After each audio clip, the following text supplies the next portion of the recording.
So as we kick this thing off, I've just got a couple of slides to go through. Next webinar is January 4th. Matthew and I have not fully discussed what this is going to be about, so we will make sure to get it out to everybody. Sign up for our newsletter, and that's going to be, McKenna will pop that into the chat, but it's evernest.co/PM newsletter. And so there we are right there. Also, we'd love for you, if you don't already, to listen to our podcast, the Evernest Property Management Show. This podcast, Matthew, this will be we just finished, we're 3.5 years in. So, wow. Yeah, we're 3.5 years in, so we're heading for 4 this next year, and we'd love for you to listen to that.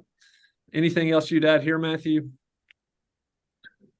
No, my favorite quote from Lou Holtz says, if you can listen to our podcast, we just talk till we think of something to say.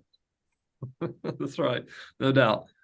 All right. This is one thing we do like to say, and we do this every time we hop on a webinar. We really talk about, just real quickly, why we do these webinars. Number one, it is a passion that Matthew and I both have to be developed personally and professionally, and also to help others develop personally and professionally. As a matter of fact, Matthew and I did a presentation, I think Tuesday night, to some real estate students at the University of Alabama, and just giving them some career advice and talking to them about developing themselves and what we do here at Evernest. And so we're very passionate about it. That's why we do the webinar. That's why we do our podcast. That's why we have a newsletter. So we're very passionate about that. Number two is we just believe it's good for the industry. I know that when Matthew started Evernest back in 2008, he started learning from a lot of great local property managers, as well as he joined NARPM in Atlanta. He was going to NARPM in Nashville because we don't have one here in Birmingham. And he just fell in love with the community. And we believe that the more property managers can learn and grow and become more professional, it just helps everybody. It gives us all a good name. So we are passionate about that.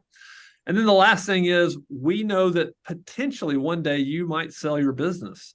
And we would love, selfishly, this is the only selfish reason, selfishly, we would love for you to think about Evernest and give us a call and talk to us about your business. And if it makes sense, we'd love to walk down that road with you. So anything else there, Matthew, you want to add? I think you did a great job. I thought so too. I did a fantastic job. All right. Now, Matthew, you always love to do the introductions, so I'll let you introduce our 3 panelists today. Our two esteemed guests and Stan. So excited to have everybody here.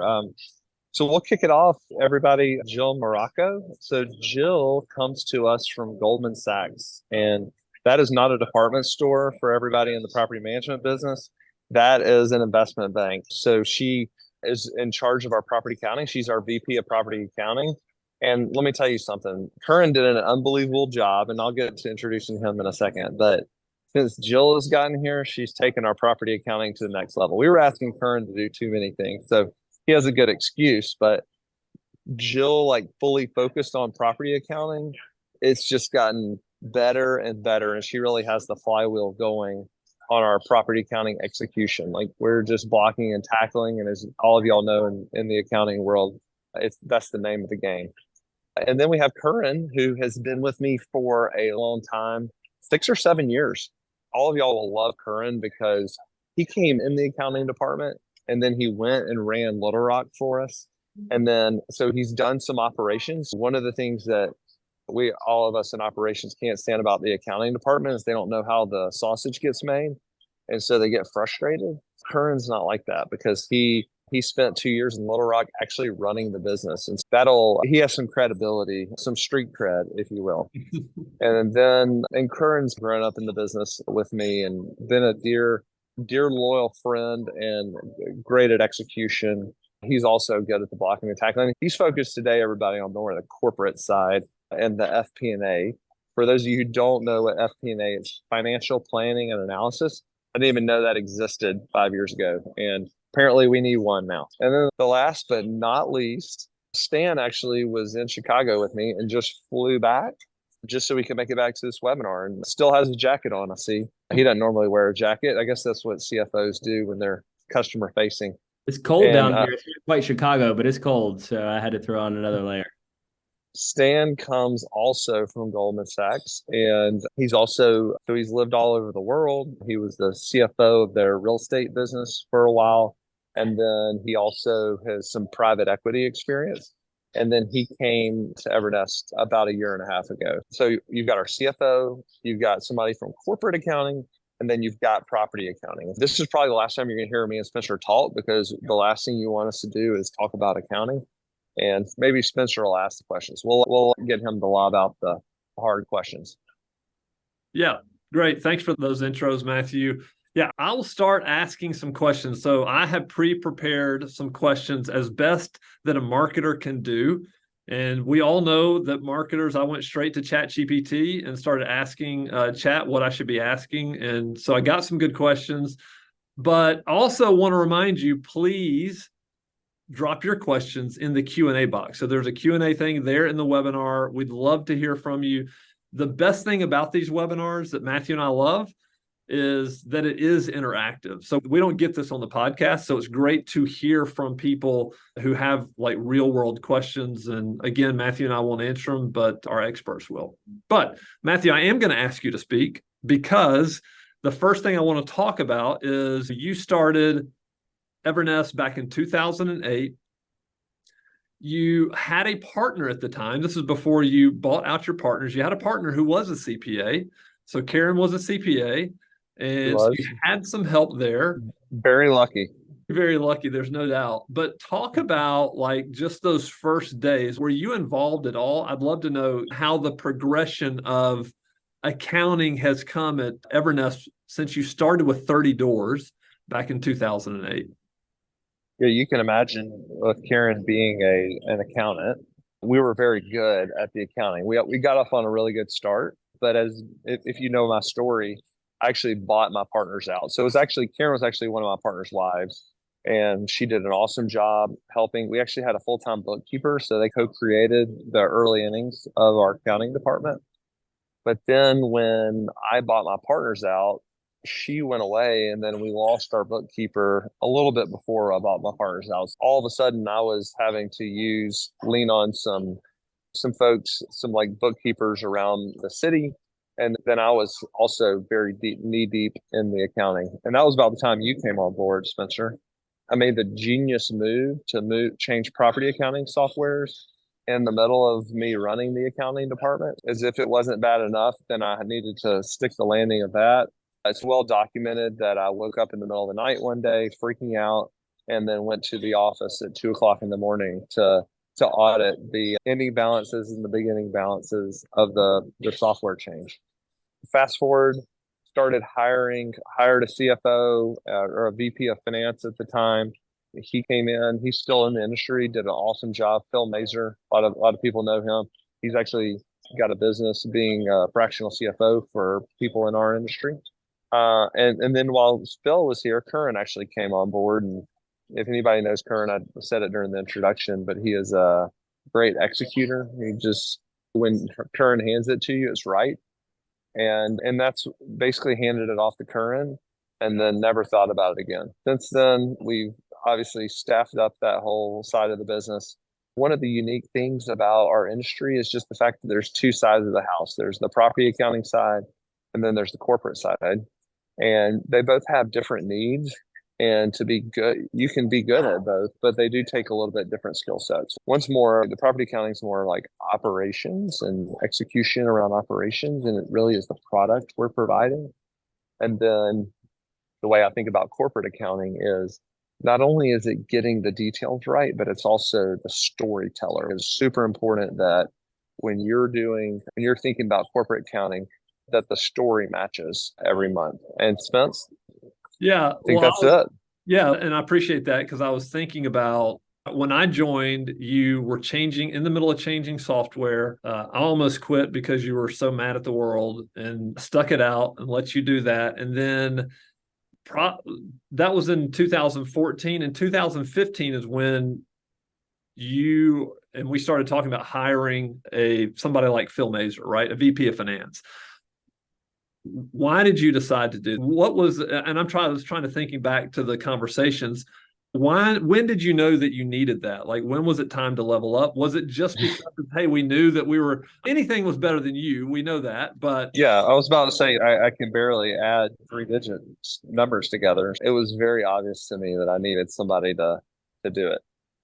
Yeah. From day one. Again, like this is when I think about scaling an organization, and this is like what I would consider some really good advice as you're trying to grow your organization. The first things you need to hire are the places where you're weakest. And for me, it was the accounting and finance world. I also, in addition to hiring like in the business, I think when you think about mentors, I think you should also have people that are really, because some of the people, Spencer and Curran, frankly, that are sat on our early advisory board, a lot of them had a very financial background, CFO, somebody with a finance degree from a major university. Like we just staffed it up in my weak areas. Mm-hmm. Yeah. Yeah, good. Yeah. And I think also and we talked about this even recently, Matthew, to the University of Alabama. We were talking about know what you're good at and know what you're not good at. And absolutely be brutally honest with yourself so that you can find those people if you're trying to grow your company and scale your company. So speaking of that, Phil joined, and then Curran, you came shortly after Phil. You were with us when it was just Birmingham. We hadn't moved. I don't think we had moved to Nashville yet. So you were around sometime in 2015. Talk about those early days, what you came into. What are some of the biggest struggles maybe that you saw, biggest things that we were struggling with? Yeah, happy to be here, everybody. Again, Curran Melgoriho. I've been with Matthew and Spencer a little over 7 years now. And funny story from my seat, the week that I joined, we had actually just closed on our first acquisition in a new market. And that came with a new software that no one in the business knew how to run. And I walked in, and on day 2, the company asked me to run the owner statement process for this new software. So I got thrown to the deep end pretty quick. But I will say there's pretty much 3 things that were a big struggle when I first joined back in 2015, 2016. First one was we were running different processes for a lot of the accounting functions. So I mentioned that we were already in 2 different management software platforms, which just made it very difficult because you have to know 2 different platforms right away. I will say that's probably siloed of being problematic for us. I would assume that most listeners here are operating one software. But if you're not careful, you can start delivering different processes to different clients and almost get in a situation where you are practically running 2 different systems. So I would say simplifying your accounting processes is pretty critical. When you're first starting, there could be a tendency to maybe overpromise on clients to get them in the door and get the reporting going, which I'm not necessarily discounting. I think it's important to deliver a high level of service for your clients. But over time, as you're delivering that value, I would not be afraid to maybe have conversations with clients about what reporting they actually need. Because what we found is we made a lot of promises and started producing reporting for clients that they weren't really utilizing. And it was a big burden on the accounting team and was not providing a lot of value to clients. So the first big struggle that we had was, again, just running different processes as the business was growing. And as we were saying yes to a lot of things, we definitely were creating a problem that we would have to fix in the long run. Curran's being really kind. I think I was in sales here and I was just promising everything to everybody.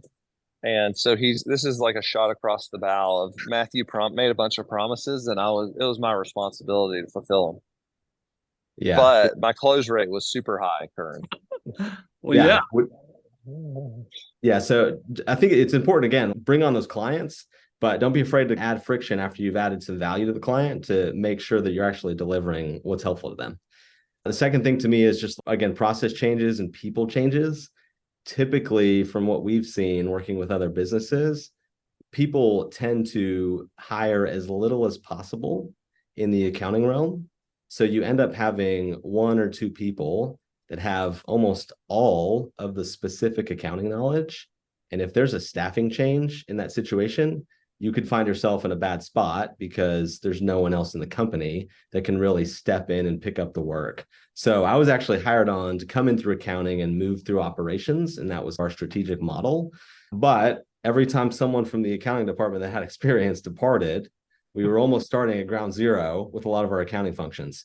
So making sure that you've got process documentation in place is pretty key, and that you're trying to spread out that knowledge and cross-train with people in the business so that as you have changes in a lean accounting department, you don't find yourself in a world of hurt because the person that knew everything, how to do everything on the accounting side, maybe ends up departing your company or moves to a different position. Couple of things that we did to, and Matthew, sounds like you got. Yeah, let me just add some color right there. Don't forget what you were going to say. As entrepreneurs, we have a tendency to underfund the accounting department. Why do we underfund the accounting department? Because they're not revenue producers. And we're like, Curran can just work. He can go from 60 to 70 to 80 hours. It's not a big deal. It doesn't bother me. But I think, like, to Curran's point, if you underfund that accounting department, what ends up suffering, whether it's somebody leaving or whether it's like you start to drain their battery and burn their execution, then all of a sudden on the back end, you start to churn out clients, because accounting and communication are the two things that you absolutely have to get with your clients. And so that was one, again, Curran's like throwing fireballs at me right now, but that is one thing that we did really poorly is we understaffed the accounting department for a long time. And again, I get it because it's not a revenue producer and it's just in our mind pure overhead, and you try to do more with less, and it's just not a super wise idea. So when do you know that you need somebody full-time in that seat? And somebody asked, they asked, how big were we when Curran joined? Curran, do you remember? I would imagine 600-700. It was about 850, 900 doors. Okay. So like Spencer, like when you're crying and saying you need more help and we don't listen to you, yeah. When your accounting department's crying, you listen to them. Like the marketing department, you just don't care about them. But in all seriousness, I think Curran's probably better to answer that question about like when do you know is important to start getting some extra help? Yeah, it depends really on the evolution of your company. I would say there's a lot of kind of part-time measures or even outsourced solutions out there that can help you bridge the gap. So you're not immediately going from $0 in official accounting cost to then a large expense overnight. I would say when I joined, the company was around 800 doors. We did have someone in the accounting and finance seat, but they were spending, I'd say, about half their time on the actual company financials and half their time on property accounting and trust accounting. So if they had myself being full-time plus probably a 20-hour-a-week outsourced solution would have done it, particularly if you've got someone that's experienced. I was coming in with a lot of accounting experience coming from public accounting, but still had to obviously learn the company ins and outs and client requests. And again, it also depends on how complicated your processes are, because you could have 500 doors and say 300 clients. And if you're sending out 30 to 40 different types of financial packets, it's a huge burden on your accounting team versus if you're sending out the same thing to every single client. So a lot of it's going to depend on the makeup of the business. I would say a full-time plus part-time solution should be able to bridge the gap from 800 to 1,500 to 2,000 doors, assuming that you don't have an overly burdensome process running in the background and trying to deliver a bunch of different reporting to different clients. Let me say something here. If I'm sitting in most of y'all's seats that are watching this, I think Curran has more experience. Like I would be asking Curran as many questions as possible just because he understands what it's like to have to handle both sides of the house. Like we have the luxury now of being large enough where we have two full sides of the house. Like Curran is sitting in the seat where many of you have your accounting department. And so like he is, there's nobody that's better at understanding how that all is stitched together in a property management company from 500 to 5,000 homes.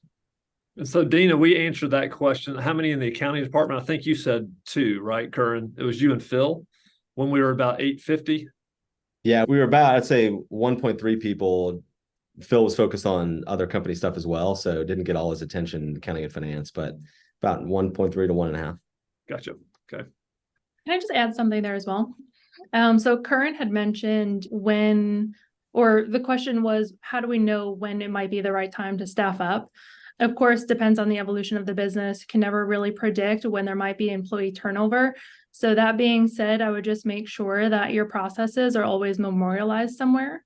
So this way, when that unexpected turnover does come, at least you've got your processes documented and can easily onboard a new team member. So what do we And use? where do we? What do we use Yeah. for that, Jill? Yeah, so our company uses a platform called Notion, and all of our accounting processes are documented out there. Our operations folks leverage it as well. It's it's our golden source. Yeah, we actually built a website, a WordPress site with all of our processes on it a long time ago and used that for a while. Curran remembers that. And we also had just a bunch of Google Docs when we were first getting started. It was a mess. So I think Notion is something that a lot of people use.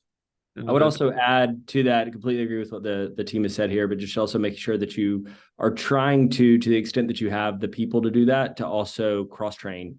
What you don't want to have happen is Jill to leave and Curran's got to step in and learn a new process. Even if it's perfectly documented in Notion, then you're starting from square one. And so making sure that for those key processes, those that can get you in trouble with regulators, get you in trouble with your owners in a big way, make sure that there's somebody else in the organization that has worked through that and really understands how to pick that up on day one. Stan, can you believe they had me sit in on owner statement reviews a few times? The marketing guy, it was really funny. It was for comedic relief. I brought breakfast, actually. That's all I did. There you go. That sounds about right. Now, Curran, you were in the middle of talking about problems that you see. So continue your thought before we interrupted you. Yeah, so again, just making sure your processes are not overly burdening your accounting team. So you have to staff up to overcome the burden there.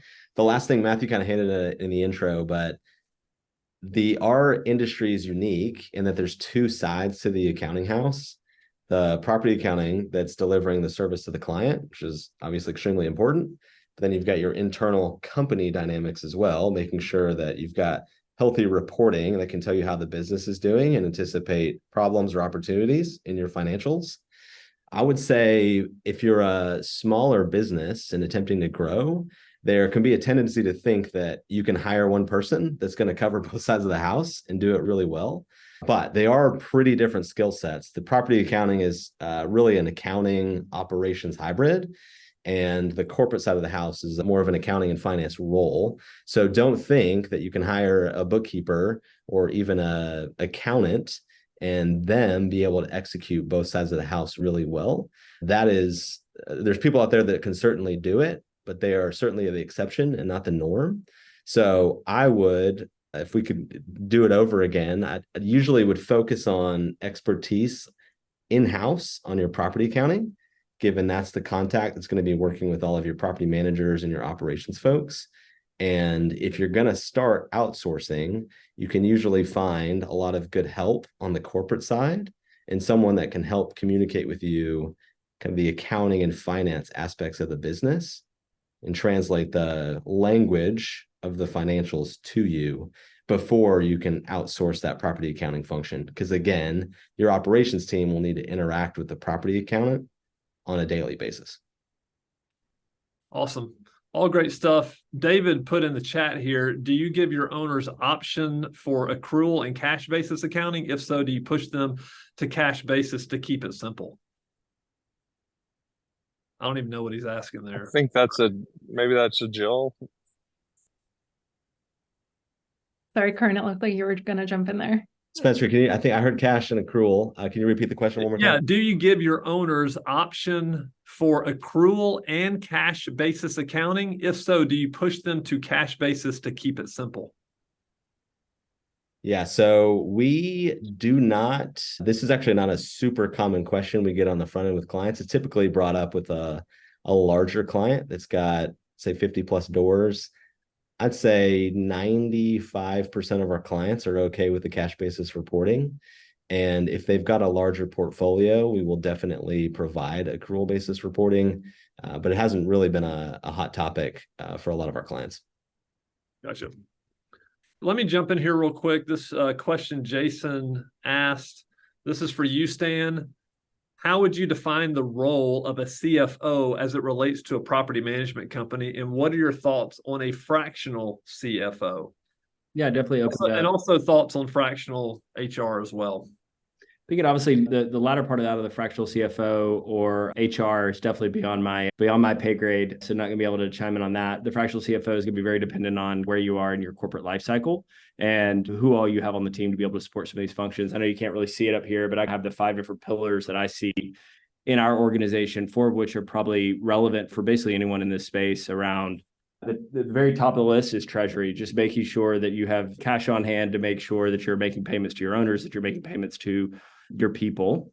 It's an FP&A function, it's corporate accounting, and it's property accounting. Property accounting, of course, being the base layer, the interactions that you're going to have with most of your owners, incredibly important. And it's been, as Matthew said early on, it's just been incredible watching Jill come into this role and relieve some of that burden and watch that whole side of the house blossom. But corporate accounting is obviously incredibly important as well. A lot of that is whether you own the business yourself or you have partners in it, they're doing a lot to help bridge that gap between what we are as a business and also how we're, I guess, the story that ultimately is getting told within our ownership circle as well.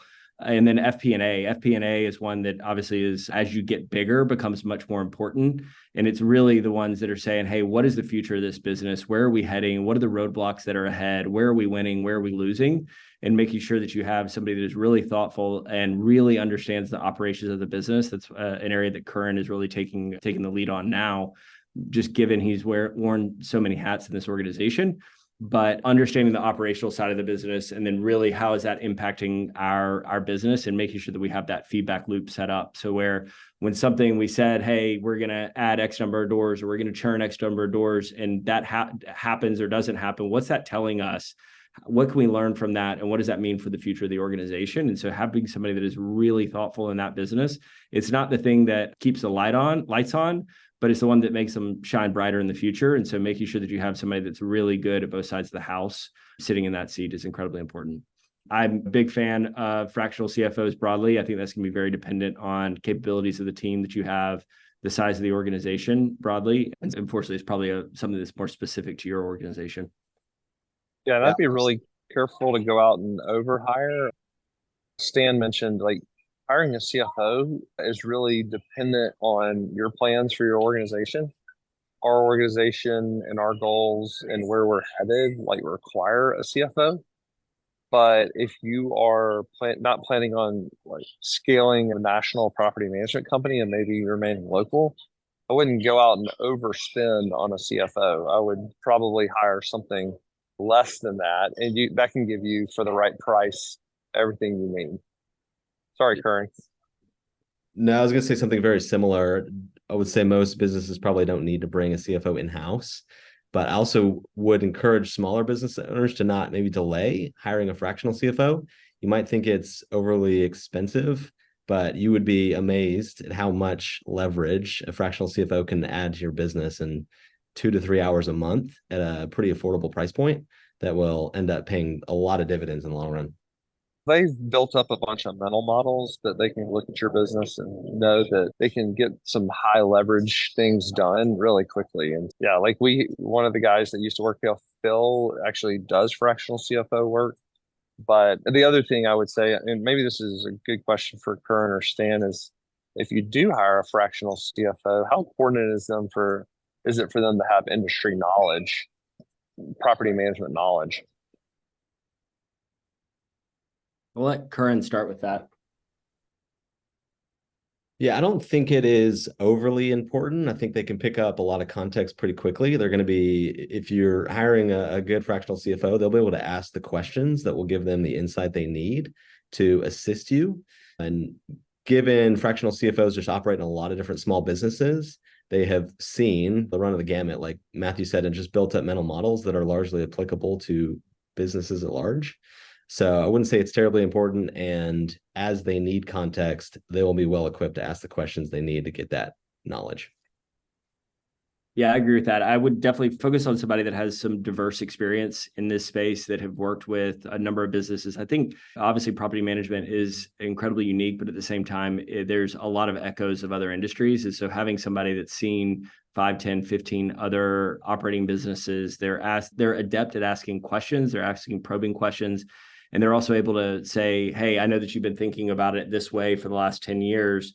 But I've seen 5 other companies and they're doing something a little bit differently. I know it's a different industry, but why aren't we doing that? And so making sure that you find somebody that can really ask those probing, difficult questions and have those other views. I would say somebody that has a little bit of expertise and understanding of how the business is run, even if it's just on the real estate side and more on the real estate property company, just to understand it, because obviously real estate is a little bit askew to your more traditional EBITDA businesses. Yeah, last thing I would say, he mentioned fractional HR. I know that Matthew and I, when we were growing the company, we had Curran, we had Gray, we had all hands on deck were interviewing people, and we trained them exactly how to do it. We recorded a whole podcast about how to hire people. So we were our own internal. Now, that didn't really work for a lot of the HR functions, healthcare, and a lot of different things that come up as you grow, but I would probably keep that in-house as long as you can, because you learn a lot as you hire people along the way. I think as you get up to 50 folks, you probably need to get some professional help in that area. All right, Jill, I got a question for you here. What are some of the unique challenges property management companies face in financial reporting for clients, and how can they be effectively addressed? Sure. Curran briefly touched on this earlier, but it's in terms of your financial reporting packets and what sort of reports you're kicking out to your owners on a monthly basis. So I think it's extremely important to not try to satisfy every single client's needs in terms of reporting, and that meaning not having many different customized reporting packages for your owners, and trying to come to a place where you can have standardized reporting.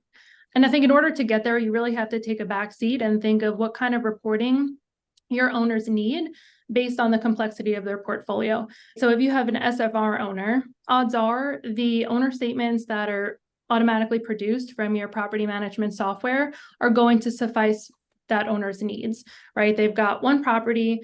From that owner statement, they can easily see the cash in and cash out movement for a given month.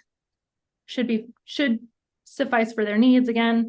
Whereas if you have a large MFR owner, an owner statement is just not going to cut it for them. There's too much activity that happens throughout the month.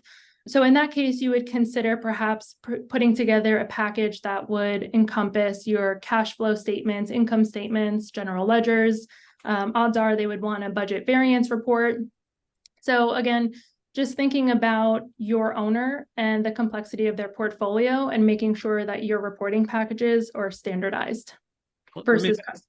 Let me ask you this, Jill, because I know within the industry, a lot of people have either thought about acquisitions or they have acquired other property management companies. What are the challenges there when you're acquiring another property management company and their owners are used to getting a certain packet a certain way, maybe even with a different software? Like, how do you standardize something if it through an acquisition like that?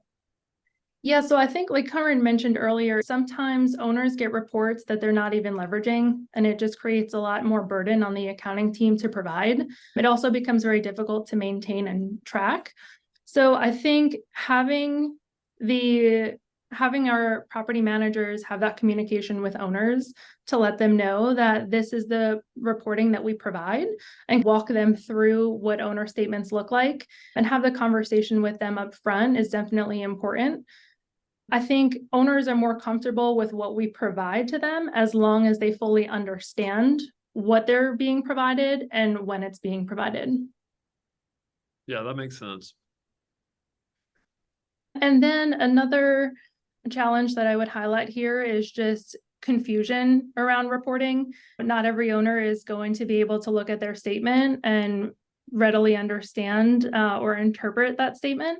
So we find it's best to make sure that our property managers are well versed in the owner statement process. So they're able to address any questions that might come from owners. We kick out owner statements twice a month, and we know a couple of days after we're going to get flooded with questions. So having our property managers well versed in how to read those statements and be able to act as that front line of defense and answer owner questions is certainly helpful.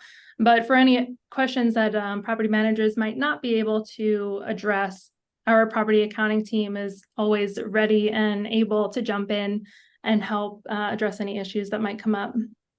Seems like we should have some onboarding training videos walking through a report. Do we not do that, Curran? That's just a question I had. Spencer, being in the marketing team, would not have the details on that, but yes, that's something that we do. Highly recommended. Every acquisition we've done has come with a lot of content and communication. You've got first impressions are big, right? You've got a new client, you want to set the relationship off right. So getting in front of them with communication, we actually record videos walking through our management software and what the statements look like. And they're short, sweet, 3 to 5 minutes, and do some email communication. And then when we actually close on an acquisition, we're also hitting the phones, getting in front of people to, again, make that great first impression. And one thing I'll add to Jill is new clients, either ones you've acquired or ones that are just coming to you, are going to have their just awareness heightened for anything that you're sending them. So you want to make sure, first and foremost, that all your reporting is accurate, because if you send out that first owner statement and there's any kind of misstep, it just sets off the relationship on a bad foot. Hey, Spence, let me jump in here. I'd love to answer a couple of questions. First one is from Kimberly. This is for you, Jill. What accounting program do you use for your property management financials? Yeah, so right now we're leveraging a platform called Appfolio, and we do all of our property management accounting through there. All right, second one. This one is for you, Curran, because this is probably a good one for you to answer. Matthew, love the first name, by the way. What are your thoughts on utilizing your PM software, Appfolio or Propertyware, for corporate accounting? Have you used a PM software have you found I can't read today. Have you found using PM software burdensome for corporate accounting? If so, why? Yeah, so we actually have never done this. We have definitely debated it. I would not recommend it. So you got to think about the PM software and who they're delivering to. And they're really focused on reporting of activity on real estate property. And I'm assuming all of the attendees here are really running a property management business. So you might find that you're running into limitations on what the PM software can do. So it's just not something that we've ever had or made use of, and don't think it's feasible if you're going to grow a small business to maybe a medium-sized business. So not something I'd recommend. You could probably get away with it if you're going to stay between 200 to 500 doors and deal with some of those limitations. But certainly at our size, it was ruled out pretty quickly. What was the evolution of our corporate accounting software? Yeah, so when I joined, we were on QuickBooks and it served our needs pretty well. We actually moved to a bigger ERP system that is under a company people have probably heard of, Sage. We use a product called Intact, and it's just a very robust platform. We actually made the move because we were running into limitations in QuickBooks and being able to pull various data insights out of our platform. And moving to a more robust accounting system actually allowed us to be more productive, and we were able to actually hire less people as a result and future-proof company growth. So QuickBooks, I'd say if you've got less than a couple thousand doors, will do just right for your business. But if you intend on growing, you'll probably want a more robust ERP system. I would just be careful because QuickBooks is so user-friendly that I used to be able to maneuver around in it. And now I don't even know my Sage login anymore because it's too difficult for me to maneuver. So word to the wise, I would wait as long as possible. And Curran, maybe would it make sense to say maybe if you're multi-site, that's when you're going to need to start having that more complex reporting? So I don't, not necessarily. If you're 1 to 3 markets, you're probably fine. QuickBooks can even digest multi-site reporting pretty well. It's really when you're wanting to add another dimension, so to speak, onto your reporting. So you've got QuickBooks can really digest location reporting and department reporting. So let's say for us, we've got a leasing department and we want to see how that's performing in Birmingham versus Nashville. Like QuickBooks and there's FreshBooks, there's Xero out there, all very similar platforms can digest that. It's really when you start wanting to analyze something else. So as an example, we actually want to see insights to our client type. So we actually can look at our financials based off of the profitability of certain clients. So we want to compare clients that have maybe 1 to 3 units compared to clients that have more than 5 doors, and see what our revenue and expense streams look like at a client type. And that's where you start running into limitations with QuickBooks. So Jamie asked, this is another one along the similar lines. She just says, do you recommend a separate corporate accounting software such as QuickBooks with AppFolio for a small PM? Would you even recommend that if they're really small? She says she's running into a lot of issues, even though people said she could use AppFolio. Yeah, I would. If I were in your seat, I would definitely keep them separate just from the beginning. Books is extremely affordable.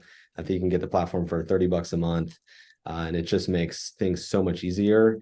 You can certainly try to do your accounting in AppFolio or Propertyware, one of the other big platforms, but I think you'll find that you're actually wasting more time trying to bend those softwares to your corporate accounting needs than if you just jump to QuickBooks right away.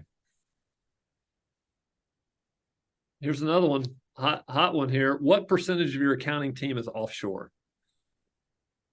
Or we would like, do you know the percent that's ITM based, our international team members? So we've got, and Jill, I'll let you speak to the property accounting side. Property accounting is a much bigger team. On the corporate side, we've got about 1/4 of our team that is offshore. And over time, as we streamline processes as we're growing, more and more of that work is getting pushed offshore. We're trying to keep a lot of the high leverage thinking, analysis work with the employees. Yeah, I would say that holds true for the property accounting side of the house as well. Most of our folks are stateside. Okay, perfect. All right, Curran, we talked about our problems. When you walked in, you saw our problems. What do you see? Like you've looked into, and I know Stan, you have as well. Y'all both looked into a lot of companies as we have acquired over 30 property management companies. We've looked at a lot more than 30, right? So we probably looked at 150. We've purchased 30. What kind of issues do you see? What kind of issues do you run into from an accounting standpoint that maybe the audience can learn from? They could say, hey, I might be experiencing the same problem. What have you seen that you'd like to share? Strictly from an acquisition perspective? No, not just from an acquisition perspective, just like internally, when you're looking at financials, what do you see maybe mistakes that people are making, something that could be remedied or something that maybe they didn't even know they were making a mistake?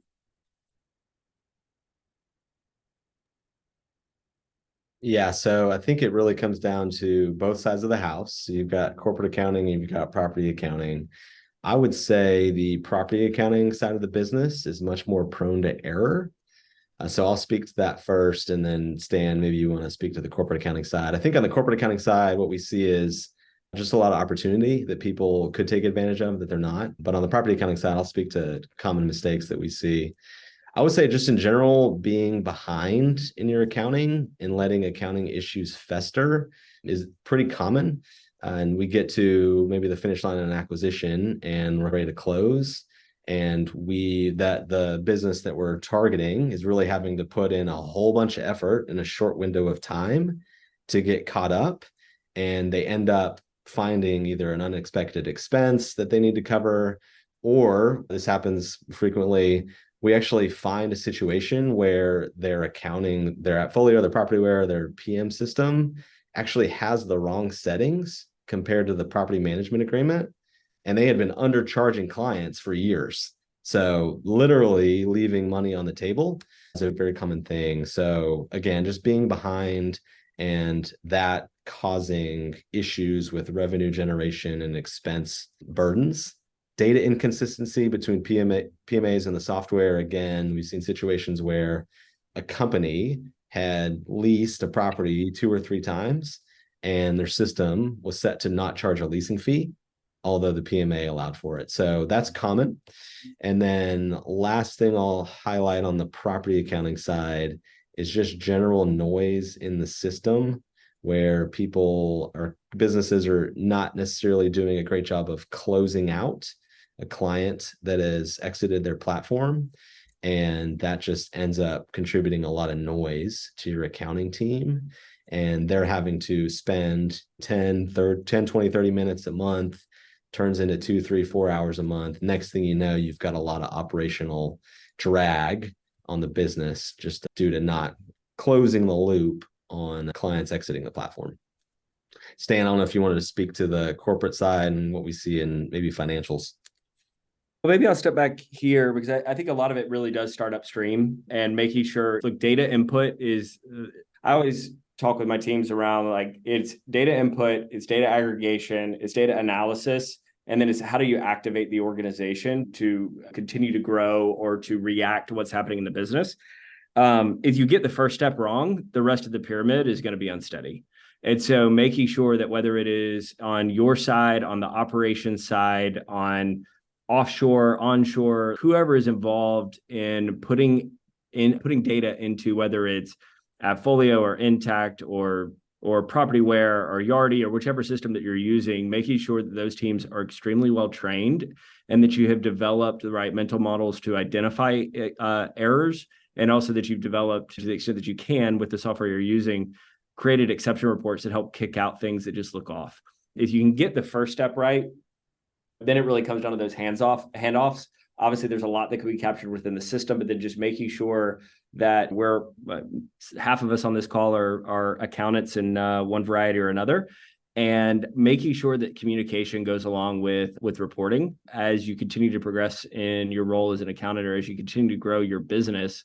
That storytelling, whether it's an internal storytelling or an external storytelling, is incredibly important. And so just making sure that handoff as you're, conveying information, as you're providing information to your owners, to the owners of your business, to the owners of the properties, to your tenants or whatnot, that are coming out of that reporting, that is going along with very thoughtful commentary as well. And then also that there's a feedback loop. I think another point that I've often struggled with is just making sure once you have something, you've identified an issue, and that you know what the root cause of that is, making sure that everyone within particularly the accounting department, but then more broadly across the organization, really understands what happened and that we're learning from that. Because the worst thing that could possibly happen is for me to make a mistake and I don't talk to Jill about it, I don't talk to Kern about it, and then we're not growing as an organization, or I don't talk to my operations team about it, or I don't talk to my maintenance tech about it. Hey, here's something that happened previously, and I don't want to have that same issue happen again. I know Matthew and Kern, as in my year and a half of being here, I've heard a lot of the same comments from our stories from Matthew and Kern through the years. And I think that the thing that frustrates them both the most, and rightfully, is when we do the same thing twice. And it might be 6, 12, 24 months later, but just making sure that feedback loop is something that is innate in your organization. And so when you make a mistake on the accounting side, you're obviously not glorifying that, but you're making sure that everyone in the organization has the opportunity to learn from that issue. So 3 things I would add right here that I've seen. Number 1, people incorrectly reporting their revenue, thinking that rents are revenue. We've seen that. And like all the rent you get is not your revenue. That becomes a liability on the books. Your property management fees are revenue, not the full gross rent. Second thing on the corporate side that I see is everybody just having one line item for revenue and not breaking out like late fees and management fees and renewal fees, leasing fees. There's no way for you to make sure that those get charged. If you're not breaking those out, you probably have a lot of lost revenue. You're probably missing some revenue in there. The property accounting thing I see is people screw up owner credits, because owner credits have this, even in our software AppFolio, and I'm pretty sure the same things in Propertyware. When you give an owner a credit, you also need to move the cash associated with that owner credit. And we have seen people, and these are like $100, $200, $300 things at a time, not move cash, think that maybe it was being reconciled on the back end, not move the cash. And before long, they're thousands, tens of thousands, hundreds of thousands of dollars underfunded in their trust account. And so those are the kind of like the three things that I've seen. Jill, anything to add? I would just, sorry, I'm thinking about it. I would add on one more around chargebacks for certain individuals. We've seen this in our HOA business. We've also seen this in our multifamily, where we have dedicated team members that are working on site for that group. And this is where that communication layer is incredibly important, and the data entry layer are incredibly important, and just making sure that when your operations team is signed a contract and maybe there's not the right field in Appfolio, or they don't know where it needs to go, making sure that there's a communication that's happening across these teams, and that is not just a one-time thing, that's an open, ongoing dialogue. We've seen a lot of cases where it was agreed in the contract that there's going to be a front desk manager that's going to be fully reimbursed by the property owner, and somehow that doesn't get put into Appfolio, and we catch it 2 or 3 months later. And that's obviously, it could manifest in a really big way if there's not that communication layer happening. Jill, anything to add?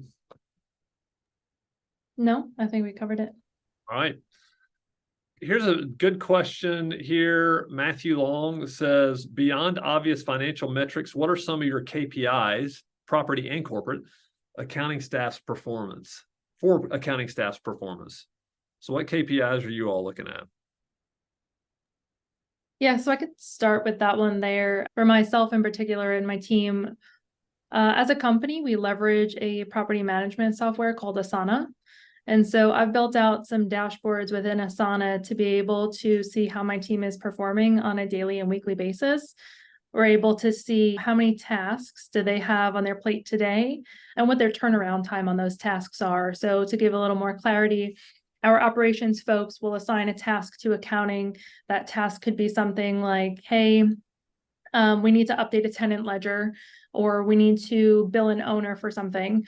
Please make sure you go into Appfolio and execute on this. So I'm looking to see what turnaround time is it taking my team by the time they get that task to actual completion of the task. Looking again, how long their tasks have been sitting outstanding, if there are any, and then what's on their plate today to make sure that we're operating efficiently. Our team is fully remote. It's a good way to monitor progress, but also it's a good way to make sure that we're distributing work accordingly amongst our team members and helping out where possible. But I'd say in terms of client reporting being most important for the property accounting team, making sure timeliness of reports that they're getting out when they're expected to get out, as we've communicated to our owners, and also that we're transacting on banking activity as well to make sure that we're paying owners timely. So those are things that I look at from a property accounting perspective. Erin, Stan, from a corporate KPIs? Yeah, I would say corporate accounting, again, just not a profit center for the business. So you do want to keep costs as lean as possible. So we definitely look at percentage of corporate accounting spend to like total revenue as an example, to make sure that team is scaling with the business. Because as you get more and more revenue, you should not necessarily have to hire more accountants to digest that work. Obviously, you'll need to hire every now and then, but you should be scaling that department pretty well. If you're not, probably indicative of some serious process problems, or maybe the current talent that you have really needs to elevate their skill set, or you need to consider bringing in some other folks. And then I would just say, name of the game with corporate accounting and corporate finance is closing the books quickly so that we can get data insights into the business. We've been in situations where reporting was just a little slower than we would have liked. And you find a problem in the financial, or you find something in the financials that is just hindering the business, and being able to find that and remedy it as quickly as possible is critical. On the property accounting side, Jill may have mentioned this, but I think another important metric just to provide everybody is how many doors you're able to manage for property accounting per staff member. So you definitely want to be driving that number up. We're targeting about 1750. So just something to be aware of that can help PM companies? Yeah, there's a long list. We've got 19 or so that I'm looking at right now, just for our corporate and property accounting teams that we are looking at on a weekly basis. But I think that they're going to be bespoke for your operations and your team. Curran and Jill have touched on definitely all the key ones. The one that I would just double click on really is what Curran got to around just making sure that your books are getting closed in a timely manner. That feedback loop is so incredibly important for any business, but particularly as people are having questions around like broader economic questions at the moment, making sure that you're being extremely responsive to what's going on in your business. And if it's taking 2 or 3 months for you to close the books, it's taking you at least 2 to 3 months to start doing analysis on it and understanding what really is happening at the base layer of your business. And so making sure that you have an accountant that understands the urgency around that. We've moved from it taking 25 to 30 days down to it taking 10 to 12 days this year for the latter half of this year, and have expectations that that's going to move into kind of 6 days, and not 6 business days, but 6 days in the first quarter of next year. A lot of progress there. That starts ticking the clock, and when you can really start analyzing what's happening in your business and making adjustments in real time or as close to real time. We've even got weekly reporting that's going out now to all of our leadership team and our management team, showing what's happening, having the right software to be able to provide you with near real-time reporting, and then making sure that you're closing your books in a timely manner is incredibly important. Awesome. All right, this one's for Jill. From Nancy. Jill, have you been able to incorporate the NARPM reporting standards with AppFolio? So Jill, sorry. do you know what the NARPM reporting standards are? I do, but I do Okay, think good. I think that Curran is probably a better position to answer this question, given he's been here since we started using AppFolio. And our reporting, I think, is a little more complex than the NARPM standards, but I don't want to misspeak here. So Curran, if you wouldn't mind jumping in. No, Jill, you nailed it. I think NARPM accounting standards, we've never implemented them, although our AppFolio chart of accounts very closely mimics it. What I would say is that, yeah, our business has just gotten a little more complex just by the nature of the different revenue streams that we have and some of the drill down reporting needs that we have. But for most PM companies, I think it's a great template to start with and provides you a jumping off point for your customization, because trying to start from scratch, if you don't have the context or experience, setting up a set of books can be a big burden. And the NARPM accounting standards have done a lot of that heavy lifting. So certainly something that you could make use of. Another benefit of it is it allows you to compare with your peers because you're using the same nomenclature and using the same numbers. So it allows you to compare your business with your peers. If that's something that you want to do, get in like a mastermind. That's a great like North Star to use for your accounting. Dina asked, what are your thoughts on third-party vendors like Proper.ai to assist? Do we have any kind of experience with any of this? We do have some, yeah, I'll jump in here, and then I think there's probably some color that can be given. I think there's a place for third-party vendors. I think it tells you to inform this decision. It's really important to know how fast you're growing.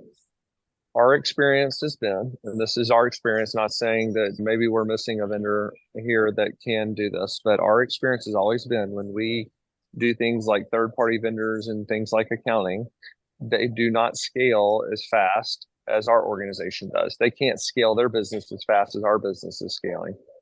And what you run up against is lack of execution without the lack of visibility into how to fix the problem. And so I think what Jill, Curran, and Stan would probably say, I guess I shouldn't assume since they're here, they can say it for themselves, but is just be really careful with this and be very clear about what they're going to do for you and very clear about the business case for using them. And then also keep a good eye on it. But the way I lean is always to internalize as much as you possibly can.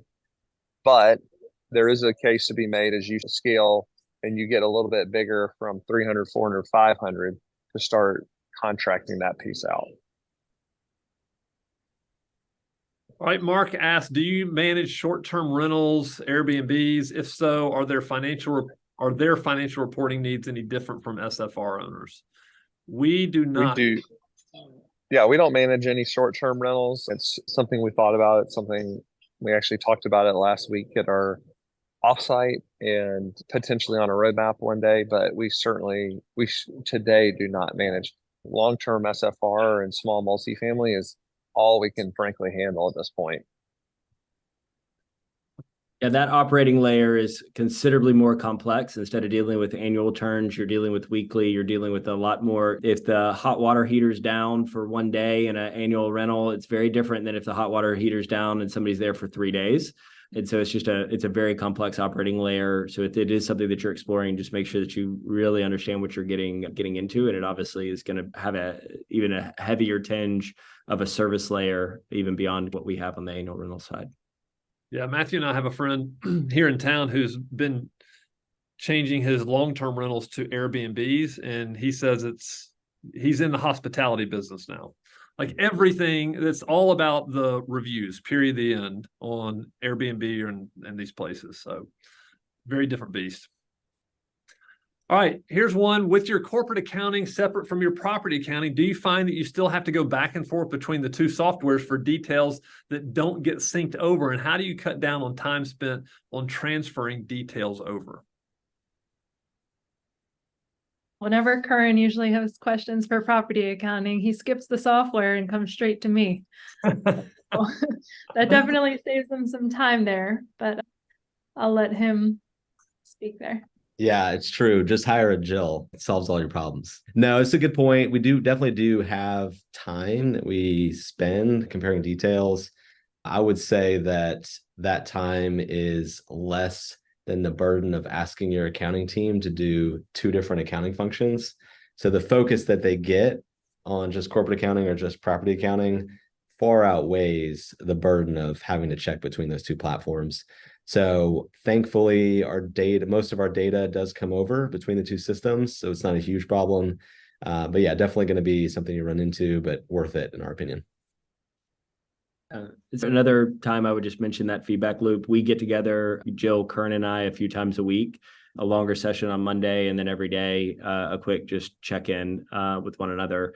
And then we sit down with kind of the next layer of leaders in the finance and accounting team as well on a weekly basis, just making sure that one hand knows what the other hand is doing, because it really is, it's so incredibly informative what's happening on the property accounting layer, or if there's big changes that are happening on the corporate accounting side, it can impact property accounting. And so just making sure that you've got everyone in sync, even if your systems are not. All right. Kimberly asks, do you recommend the property management company to manage utilities for owners? Yeah. We do. Go Sorry. ahead, Jill. Oh, Jill. I was just going to say, I think this instance is more of owner preference. There are some owners where we do manage utilities for, and there are some owners where we do not. But I would just say from the initial onboarding, whether it's an owner who didn't work with a prior property management company or one that does, if you plan on paying the utilities on the owner's behalf, just making sure that we've got access to that account from the get-go and are set up to receive those statements so we can make timely payments and that those utilities don't lapse. And I would make sure if you do that, if you decide to handle them, that you get paid to handle them, because setting up utilities in different markets is a complete pain in the butt. And so make sure that anytime you're doing something outside of the standard scope that you're working, that you get paid for that new stuff. All right. Let's hit a couple more questions. Jill, what strategies would you recommend for property management companies to improve cost management and operational efficiency in their accounting functions? Sure. So for this one, I would just say the automation of your processes wherever possible, doing a deep dive on what your current processes are today and trying to understand how you can improve them for the future. Stan likes to call it the long-term lazies. How can you save time now, or how can you improve your process so you can save time in the future and actually focus on the data analysis side of the process instead of the manual labor intensive data input side of things? And coupled with that, I would say to outsource where possible. There are a lot of manual input processes that we still have, but we've been able to offboard them to a third-party virtual assistant company. So that's been a cost saver for us, as well as just being highly efficient, right? They work overnight. So when we come in the morning, if we send any projects their way, project is done by the time we get to our desk in the morning, which has been super helpful. And in terms of operational efficiency overall, I would make sure that you're continuing to invest and develop in your teams and train your people, and make sure that you're hiring the right people for the right seats. Curran had mentioned earlier, there's going to be times where you need to hire a bookkeeper, or there's going to be times when you need to hire a well-versed accountant, and just making sure that you can differentiate between those two and get the right people in the right seats. Awesome. Thanks for that. David Kipp asked in the chat, I didn't see this one. Do you find it better to hit owners with different charges like tech, portfolio fees, admin fee, ACH fee on top of management fee, or just to bake all those smaller fees in to a higher management fee? I know we charge separately, like for the Zillow fee, don't we? Yeah, we have a few separate charges, but I think in terms of a strategy, I would rather bake as many things in as you possibly can.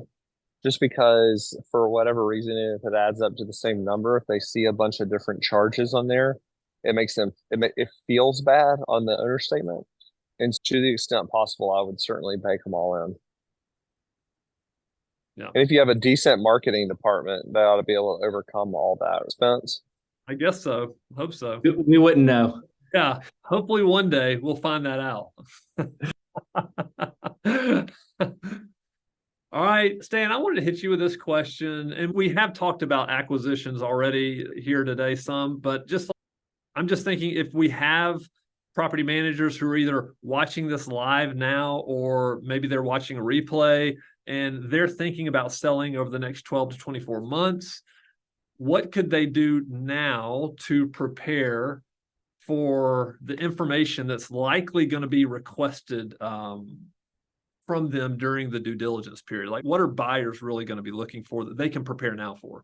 Sure. So I think that there's kind of 5 main pillars of information, and they have varying degrees of importance. So let me just, there's the owner layer, right? Think about your business being the hub, and then you've got these spokes around it. And what is your relationship with your owners like? So think about the property management agreements, making sure you have those documented, aggregated, that they're all in your accounting system. There's no lapses there, or that your trust account has been triple tied. That's gonna be one of the first things we're looking at once we get under LOI, and making sure that is up to date and that there's not a risk that we're going to be plugging a hole there. Thinking about it, that like after the owners, I'd say tenants and having your leases all in place, all in the software, that there's no gaps there as well. History on that tenant, making sure that you're able to convey that information.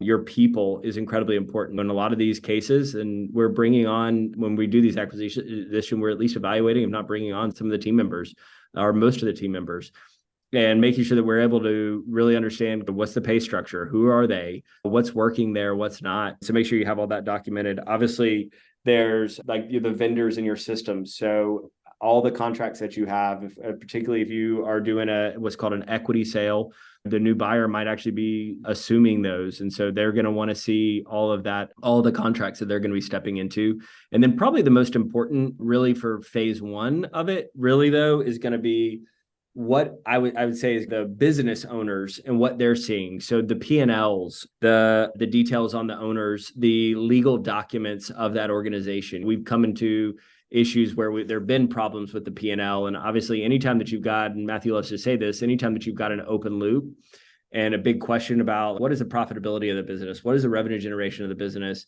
one of the things he mentioned earlier about if everything just shows up as revenue, I don't know how much of that is maintenance revenue. Well, I'm looking at that differently than I'm thinking about management fees and management fee revenue. Those are very different revenue streams from us as we're trying to evaluate the company. So making sure that you're being very detailed and thoughtful for that final 12 or 24 months as you're leading up to a potential sale around what is the information that is telling that story, right? As early part of this, it's around what is the story of this company that I'm stepping into?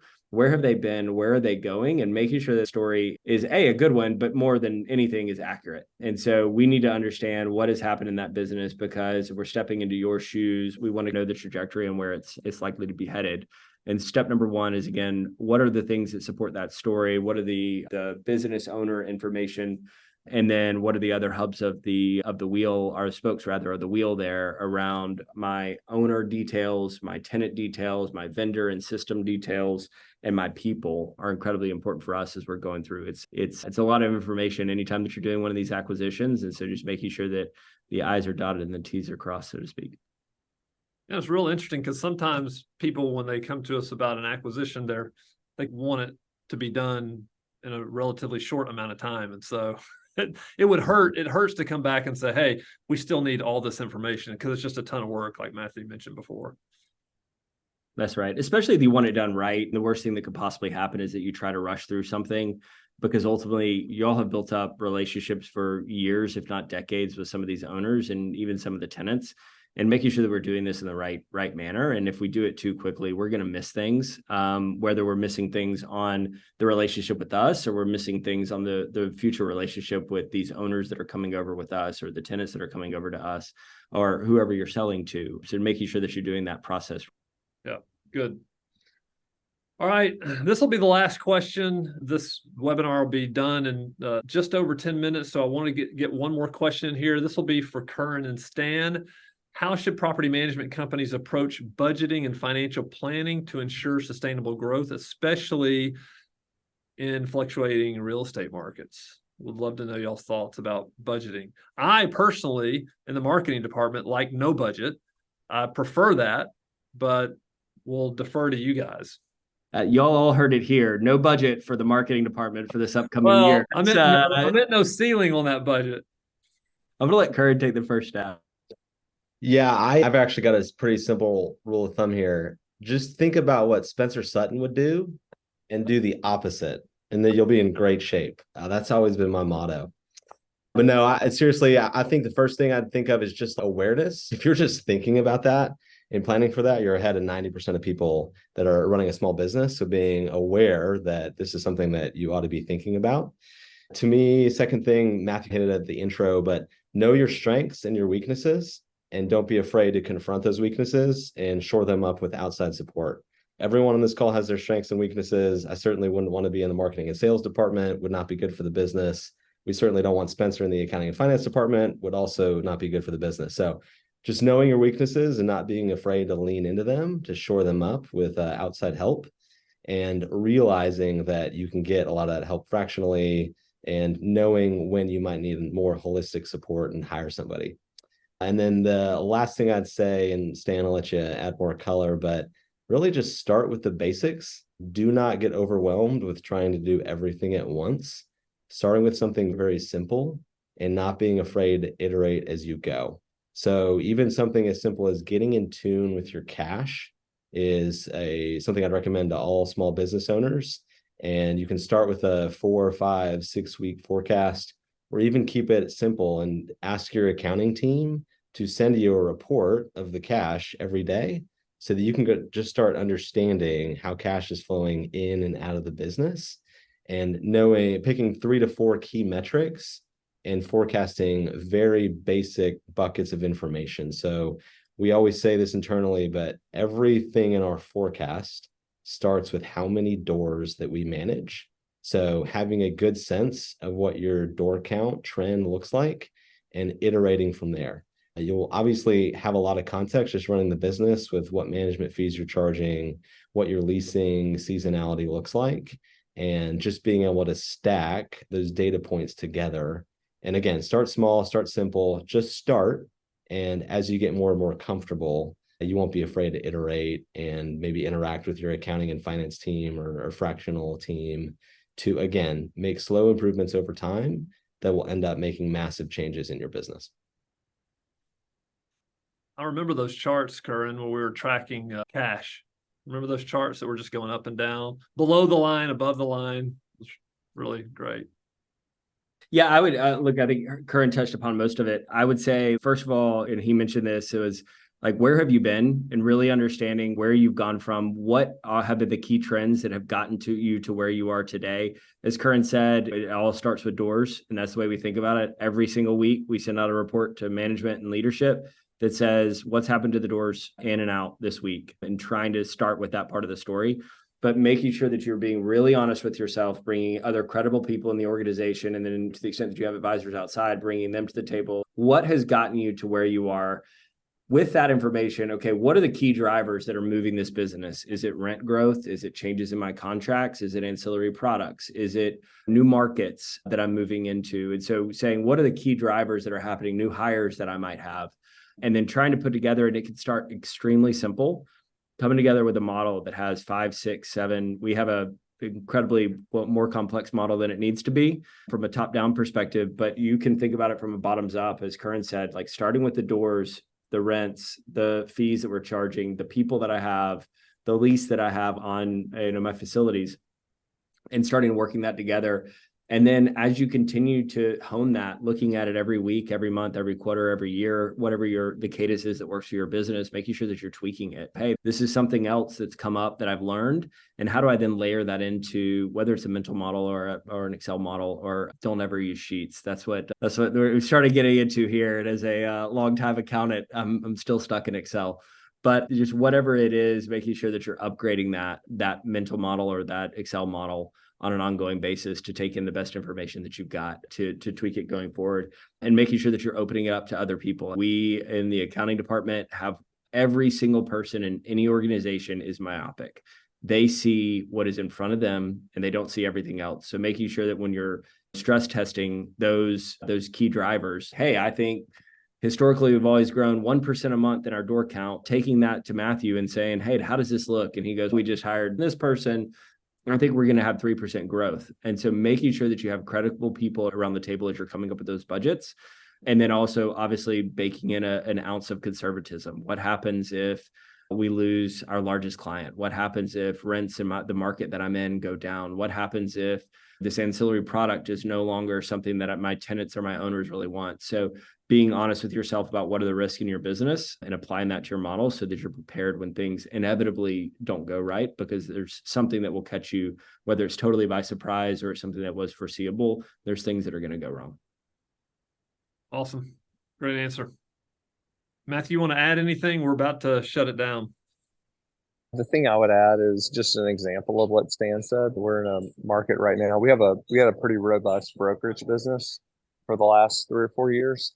And when the market turned and softened, our brokerage business went down. And so that would be like, we were prepared for that because we kept saying, well, what happens if this goes to 20 or 30% of what it was? And so we were constantly thinking out ahead of that. And the sooner if you can make those decisions in the objective world, when there's not the stress of it, you're just going to come up with much better decisions. All right.